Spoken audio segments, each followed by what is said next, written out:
हरे कृष्णा। आज हम अपने भगवान के एक बहुत ही परम भक्त माधव दास के विषय में जानेंगे, जिनकी ही वजह से हमारे प्रभु जगन्नाथ जी अनावसर में जाते हैं, मतलब वो बीमार होते हैं। उड़ीसा के पुरी में भगवान जगन्नाथ के एक भक्त रहते थे, जिनका नाम श्री माधव दास था। श्री माधव यहाँ अकेले ही रहते थे और उन्हें संसार से कोई लेना देना नहीं था। वे अकेले बैठे बैठे प्रभु जगन्नाथ का भजन किया करते थे।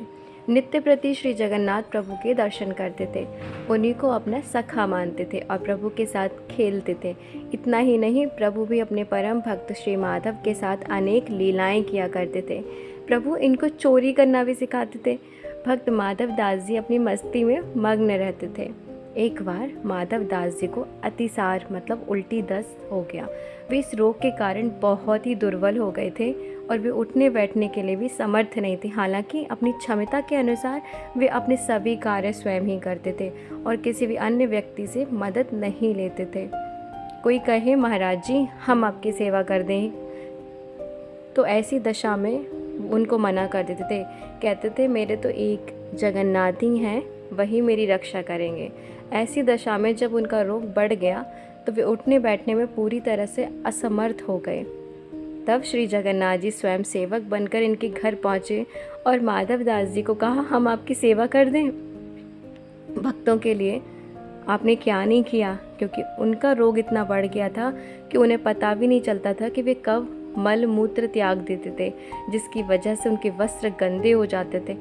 उन वस्त्रों को भी भगवान जगन्नाथ स्वयं अपने हाथों से साफ करते थे। इतना ही नहीं, प्रभु उनके पूरे शरीर को भी साफ करते थे। प्रभु जगन्नाथ द्वारा की जाने वाली सेवा का अंदाज़ा इसी बात से लगाया जा सकता है कि कोई अपना भी किसी की इतनी सेवा नहीं कर सकता। जब माधव दास जी को होश आया तब उन्होंने तुरंत पहचान लिया कि ये तो मेरे प्रभु ही हैं। एक दिन श्री माधव दास जी ने प्रभु जी से पूछ ही लिया, प्रभु आप तो त्रिभुवन के मालिक हो, स्वामी हो, आप मेरी सेवा कर रहे हो। आप चाहते तो मेरा ये रोग भी तो दूर कर सकते थे। रोग दूर कर देते तो ये सब करना ही नहीं पड़ता। भक्त की बातें सुनकर प्रभु ने कहा, देखो माधव, मुझसे भक्तों का कष्ट सहा नहीं जाता, इसी कारण तुम्हारी सेवा मैंने स्वयं की। और जो प्रारब्ध में होता है उसे तो भोगना ही पड़ता है। अगर उसे काटोगे तो इस जन्म में नहीं, लेकिन उसे भोगने के लिए फिर तुम्हें अगला जन्म लेना पड़ेगा।